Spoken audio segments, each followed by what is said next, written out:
কিভাবে বিএসএনএল থেকে জিও সিমে পোর্ট করতে হয় সেই পদ্ধতি আমি আপনাদেরকে আজ জানাবো।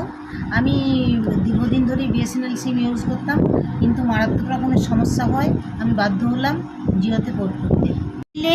PORT ক্যাপিটাল লেটারে লিখে আপনার ফোন নাম্বারটি দিয়ে 1900-তে একটি মেসেজ পাঠাবেন। আপনার লোকালিটি অর্থাৎ যেখান থেকে সিমটি নিয়েছেন সেখান থেকে যদি আপনি পোর্ট করেন তাহলে 3 দিনের মধ্যে নতুন সিম অ্যাপ্রুভ হয়ে যাবে। আর যদি আপনি লোকালিটির বাইরে থেকে এই সিমটি অ্যাপ্রুভ করাতে চান তাহলে 7 দিন সময় লাগবে।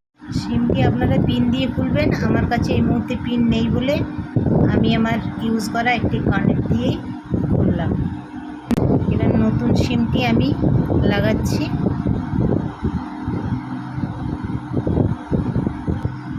পোর্ট হয়ে গেলে আপনার ফোনে একটি মেসেজ আসবে, তারপর আপনি ইনস্টল করবেন সিমটি ফোনে।